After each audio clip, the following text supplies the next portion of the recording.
Hi students, a very good evening to you.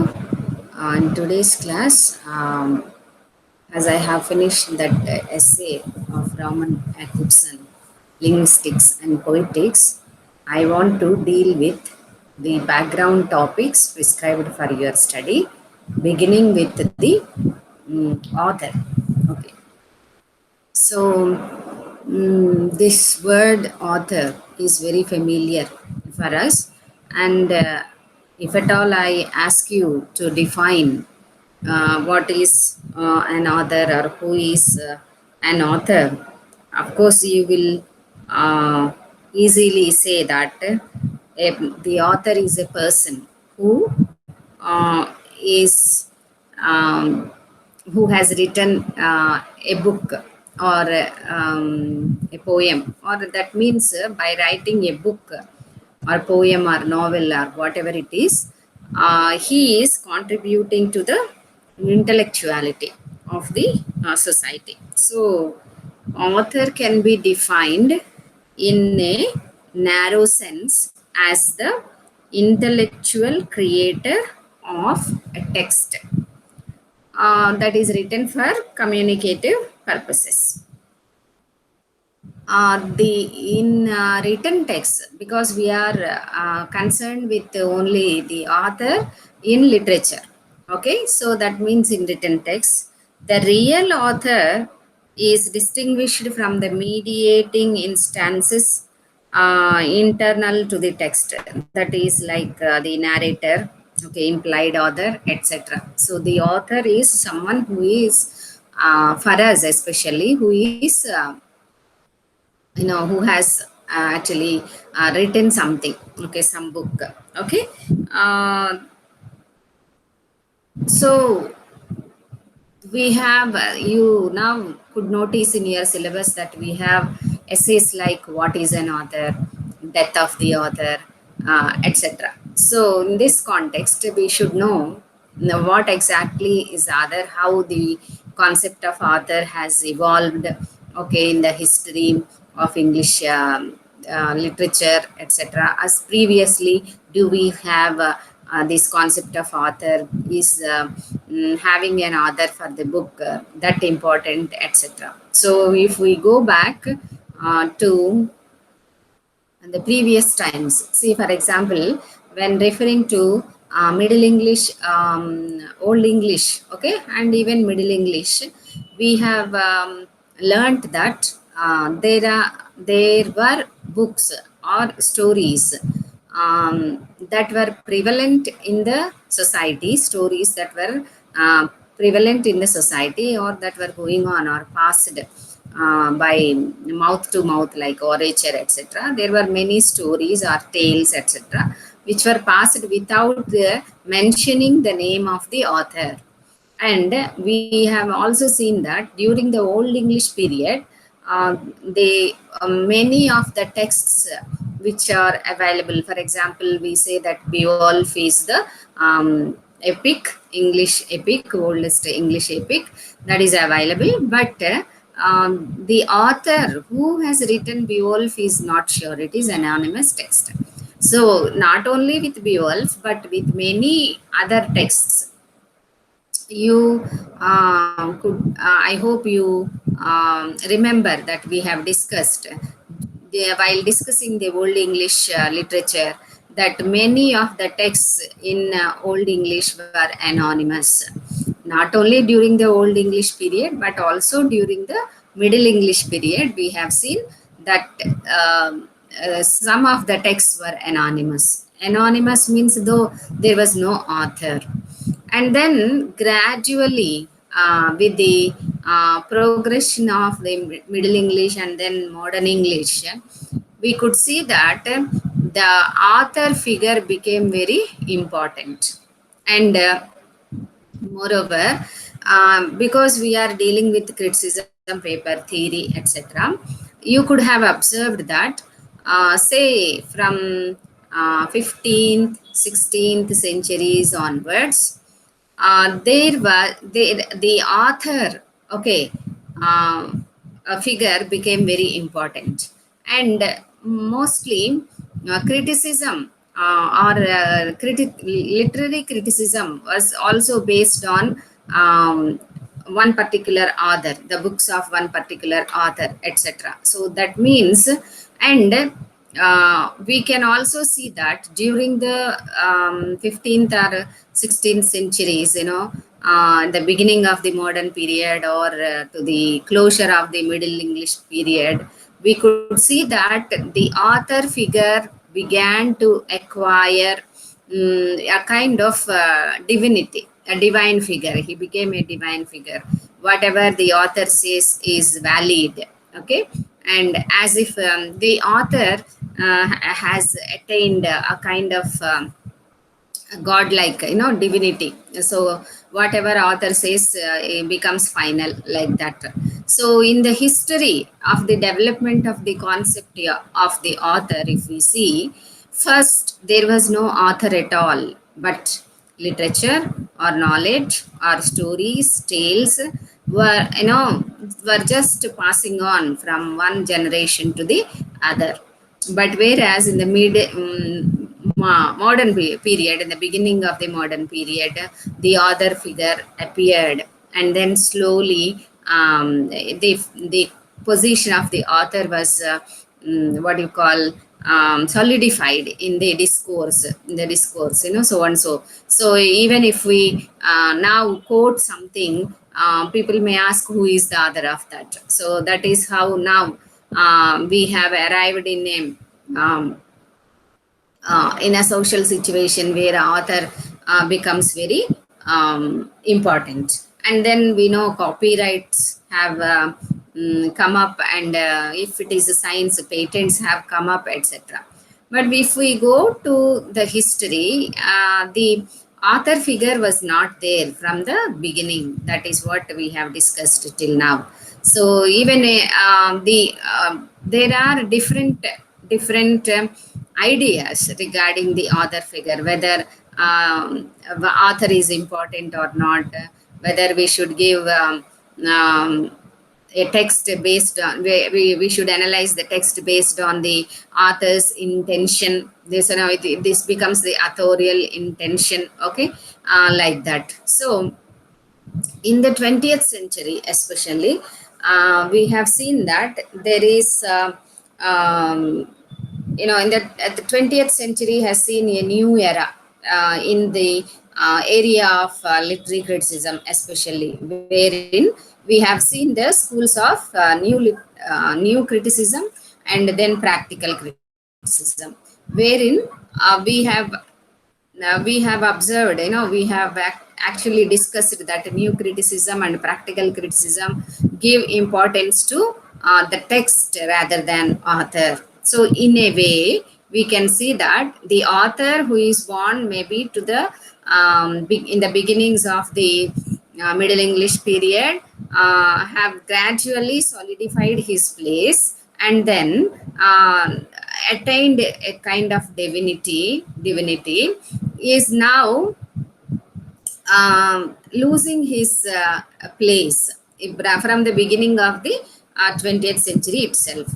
Because in the new criticism, practical criticism, of course, formalism, etc., it started giving importance to the text rather than author. So, and in the 20th century, it has gone to the extension of the recognition of author, or the importance of the author, etc., was started deconstructing. Okay. And then it has gone to the extent of the declaration of the death of the author by Roland Barthes.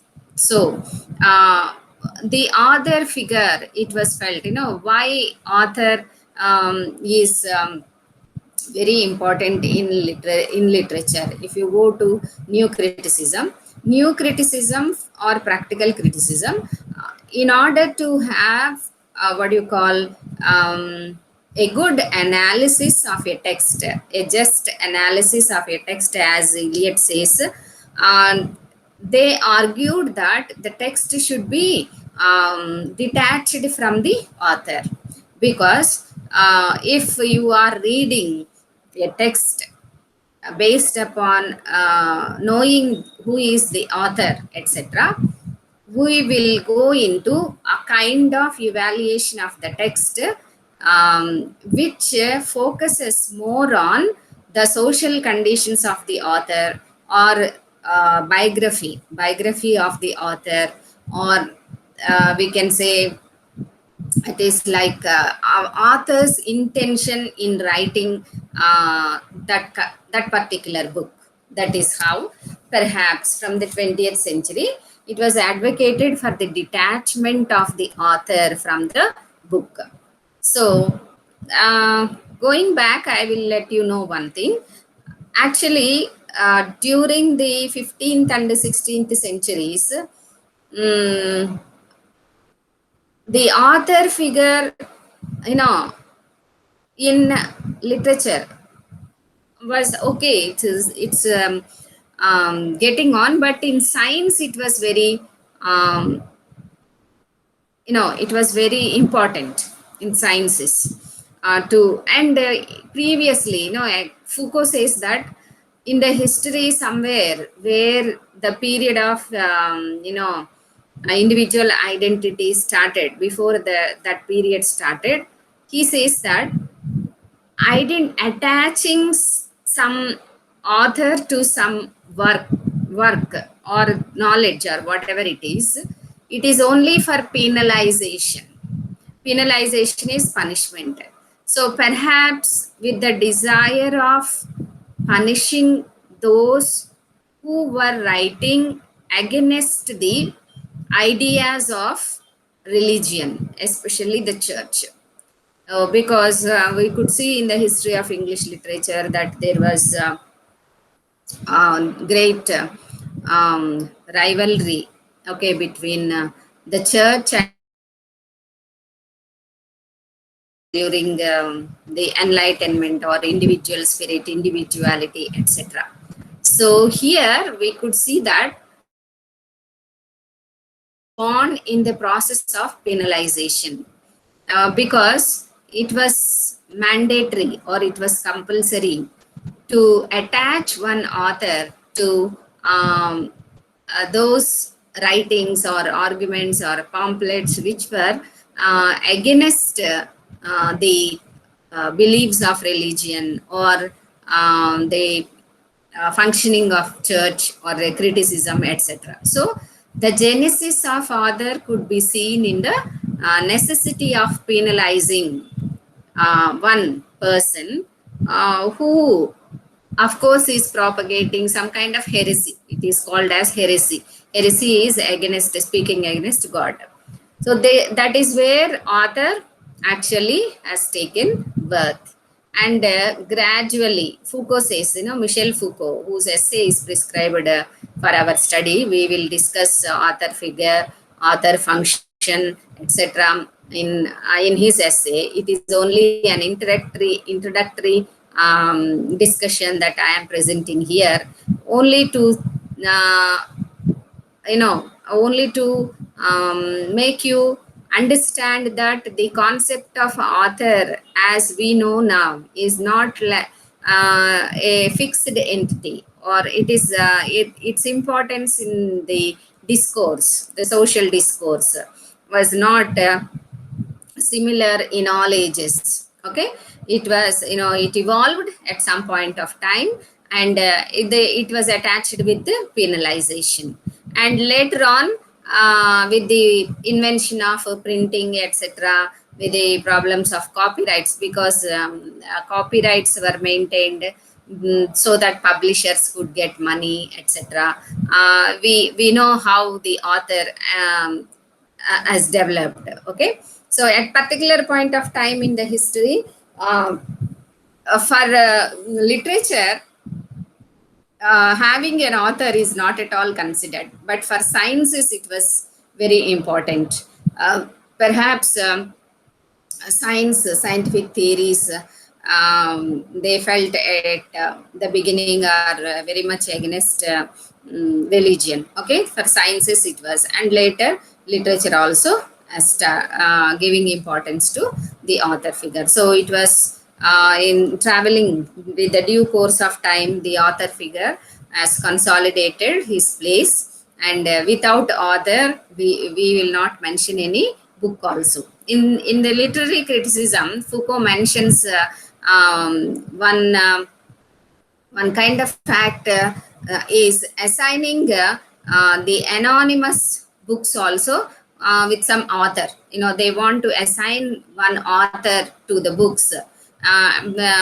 Going through or examining those books in through a certain kind of process where they will be assigning one author to that anonymous book also. This kind of what you call traveling the history of author took place. So the deconstruction of the author, or giving lesser importance to author began in the beginnings of the 20th century, as I have already told you, due to the works of new criticism and practical criticism, which tried to found new ways of evaluating the work of art or a text. So they felt that if we assign an author to a text, it limits the analysis of the text.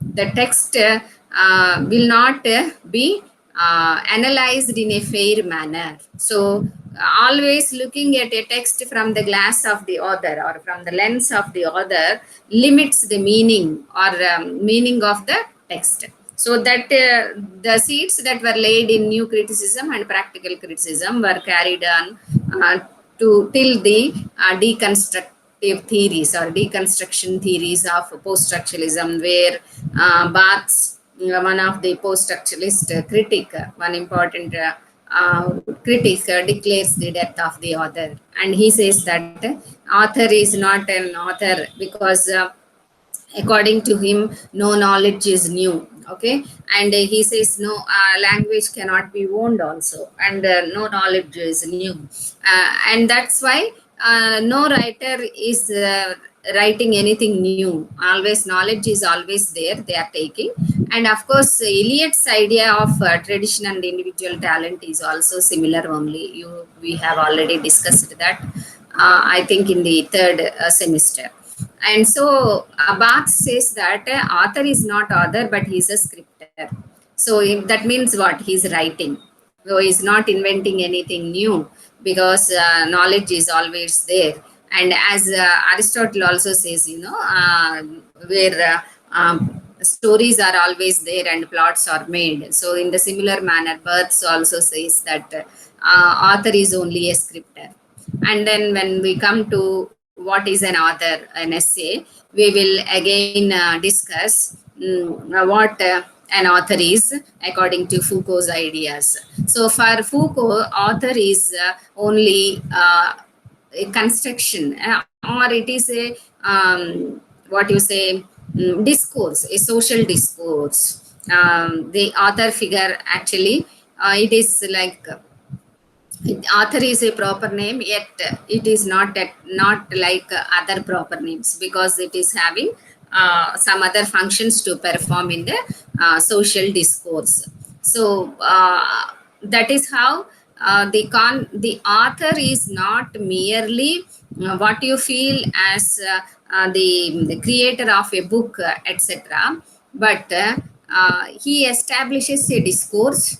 And then too much of importance to the author figure, of course, resulted in the deconstruction of the author figure, in the words of Roland Barthes, where he advocated or he declared that it is the death of the author.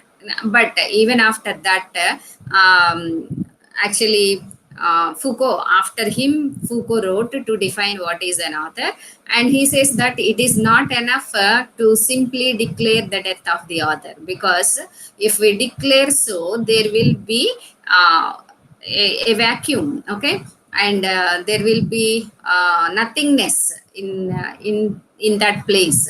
So we have to. Foucault feels that it has to be addressed carefully. So the that a vacuum is created with the death of the author, what is going to be filled in that? How can we say? Because author has so many functions to perform in a social discourse, according to Foucault. So he tries to give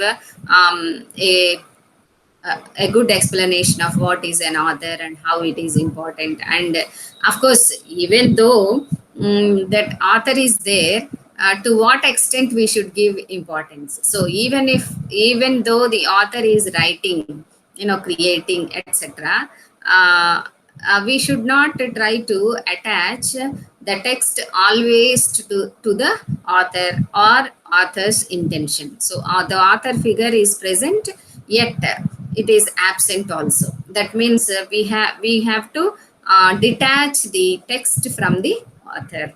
So the concept of author is very what you say, um, very important factor in literary criticism. And we have many literary critics who have given different ideas of what author is, and how to detach the text, etc., how he limits the scope of the text, the scope of the analysis of the text, etc. So with these few words, I now start to discuss another short um, answer, background topic that is prescribed for your study. Two topics are there. Let me share the screen now. So these are the two topics that are prescribed for your study.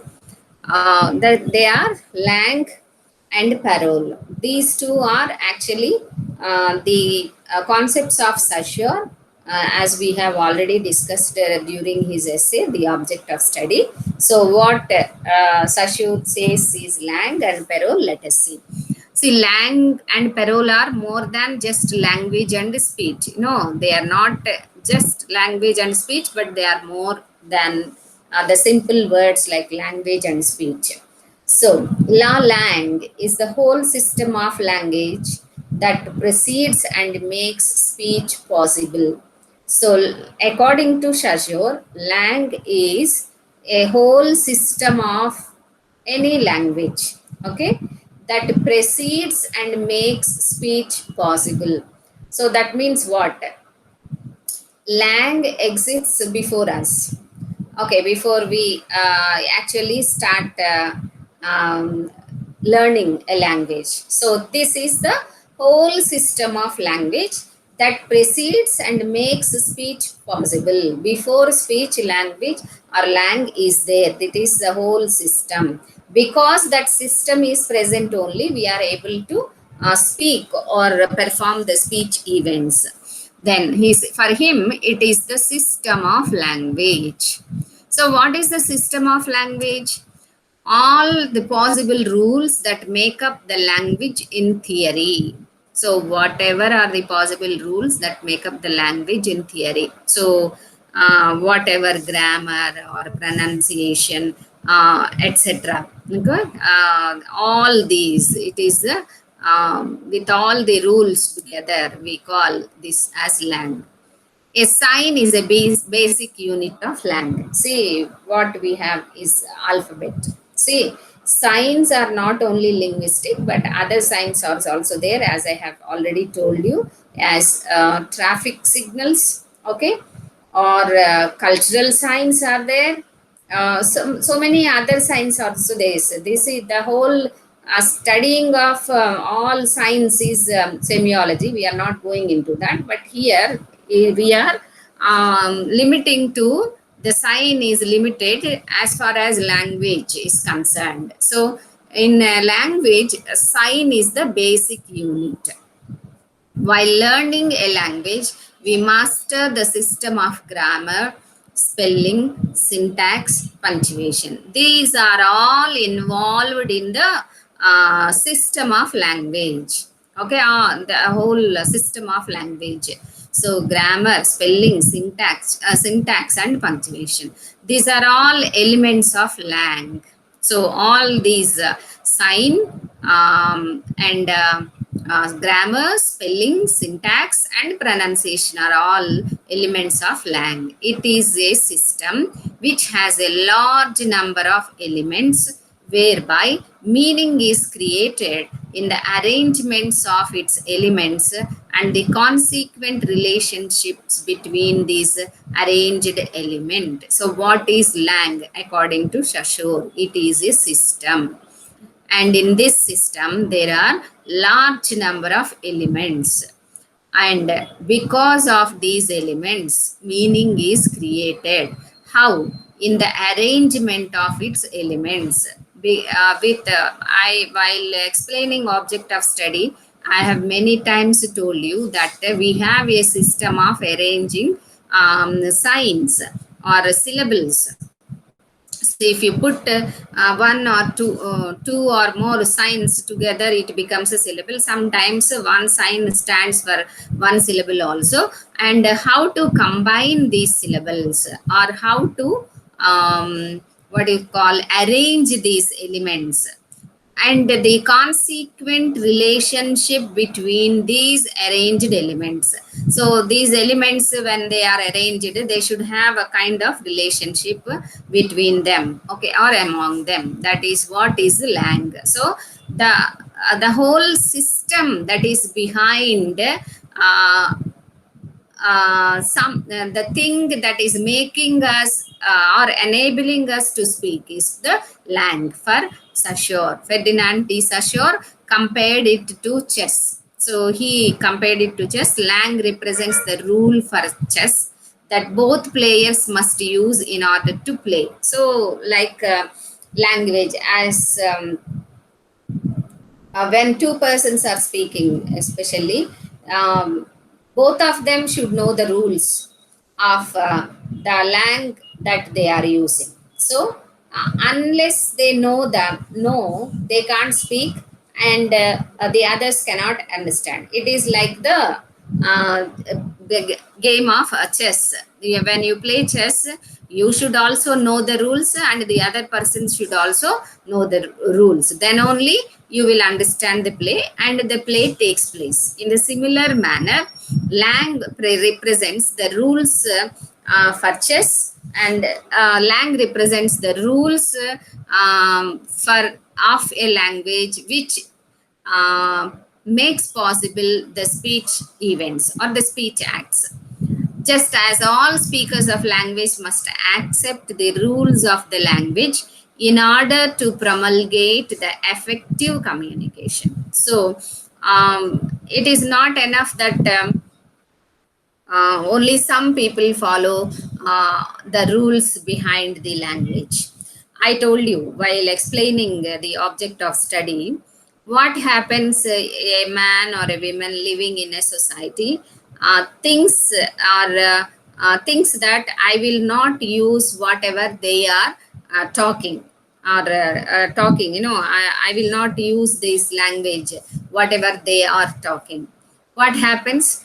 She or he cannot communicate with anybody. If at all he or she imagine or create something new, a new system of language, what happens, that he or she have to develop a group. Otherwise, the other members of the group will not understand. See, here I can give you one example. You know how previously a group of people will develop a code language, like we used to have in childhood one kind of language which we call as ka bhasha, cha bhasha, etc. So that is adding ka for every in front of every letter. That is what is ka bhasha. So this arrangement between the friends will be known to only those people. Other members in the group who did not know, or who do not know that they are having such a special kind of communication, cannot follow their communication. So, in the similar way, A system of language is, as I told you, a social contract. A group of people will have a contract that they will follow one kind of language.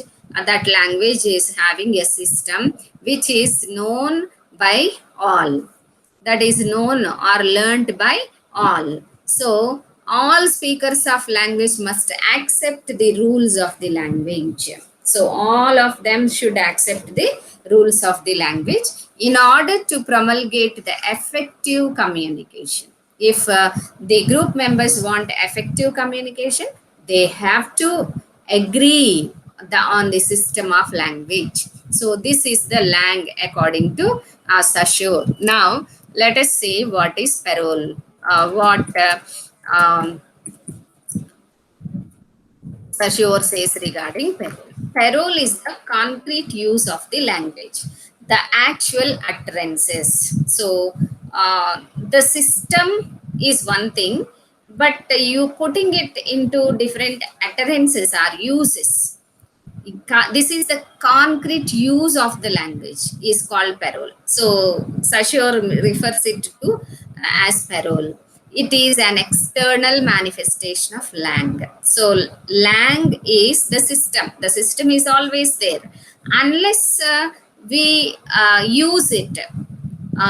We actually utter any sounds or words, etc., it will not manifest. Lang on its own cannot manifest. The manifestation will occur only when we use that. It is the usage of the system, but not the system. So this is the speech part. Okay, and it is that is the actual representation of lang. So the system is there. How the lang will get represented? It is only through parole. That means the speech. Parole has all the varying outcomes of language, whereas lang, the system behind it is homogeneous. So how is it variant? You may get a question. See, in a language, there are a definite number of signs or alphabet. That is all common. Okay. And when we utter, we all, even Saussure mentions in the essay, the object of study, that when we utter sounds, we think that we are uttering alike similarly, but he says that it is only approximately. That means we cannot utter in the similar manner because of the why it happens. You may wonder why it happens, because though we look alike, I know I used to say always that we are all human beings, yet we are all unique. Means we are one, though we are alike, we are not alike. So we are all unique. Our speech organs, okay, though they are similar, like our mouth, tongue, teeth, etc., they are similar, but their arrangement is not exactly similar to the other person. So when I pronounce, I utter one word, it will be different. When you utter, it will be different. And moreover, the same language or same lang that is spoken by a group of people in a particular space will be different, and in other space it will be different. As we have dialects, we have different accents, okay, and all. So that is why Saussure is saying that actual representation of lang is parole, and it has all the varying outcomes of language. It is not similar, whereas lang is homogeneous. So lang, the system behind parole, is homogeneous, but parole is heterogeneous. It has all variants. By defining lang and parole, Saussure differentiates between the language and how it is used, and therefore enabling these two very different things to be studied as separate entities.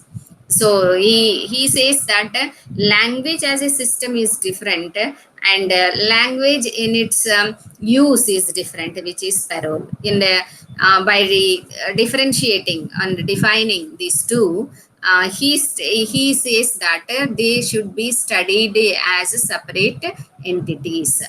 As a structuralist, Saussure was interested more in La Langue than Parole. So he is very much interested to study language as a structure. That is why he became a structuralist. It was the system by which meaning could be created that was of interest rather than individual instances of its use. So that is why he said that language is a social phenomenon, social system. It is like a social institution. And this is Saussure is interested to study language as a social institution rather than the individual's instances of using it. So that means, in other words, so Saussure is taking language as a structure. Oh, that is why we call him as the father of structuralism. Okay. And then Marxist Michael Bakhtin criticized the splitting of Lang and Parole as separating individuals and society. So the criticism is also received on structuralism of Saussure. And Bakhtin is one who criticized the splitting of Lang and Parole because it's separating individuals and society where it matters most at the point of production. He developed a dialogic theory of utterances where language is understood in terms of how it orients the speaker or writer to the listener or reader. Actually, his essay is mm, prescribed for you. In the next unit, we will discuss more. Only thing we have to notice here is Bakhtin did not agree with the splitting of language as Lang and Perot. Okay, as separating individuals and society. It is like language is like society, and parole Lang is like society, parole is like individuals. Separating them, Bakhtin feels that it is like separating individuals and society. Um, but this is actually what matters most is at the production. And that is why he developed a dialogic theory of utterances where language is understood in terms of how it orients the speaker or writer to the listener or reader. A dialogue is there in a language. That is what he says. Dialogue means what? A dialogue cannot happen with one person. See, soliloquies or dramatic monologues are different things, but in the common social instances are our day-to-day communication. A dialogue take place if only we have two people, that is a speaker and a listener. Words are subject to negotiation, contest and struggle. Language is strongly affected by social context. So, of course, Bakhtin also thinks that language has a social aspect, and he says that it is very dialogic, and words are subject to negotiation, context, and struggle. Language is strongly affected by social context. And moreover, modification of lang at the point of parole is used to create new meaning, either where the speaker has limited grasp of language or where deliberate distortion is used. Modification of lang at the point of parole. So, lang is the system of speech. A modification is used to create new meaning, either where the speaker has limited grasp of language or where deliberate distortion is used. So, language, the new meanings will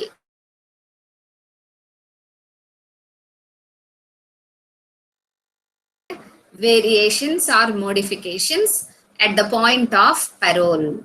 Okay, that is how Saussure explains these two concepts, lang and parole. For Author, the concept of author I have discussed. I didn't give you any notes, but I'll be giving it later. um, for today's class, I'll stop with this. If you have any doubts, you can just interact. Every day I'm telling this, but no, I don't know whether you are watching the lectures or not, but none of you are um, coming forward for interaction or doubt seeking sessions. Okay. Have a nice time.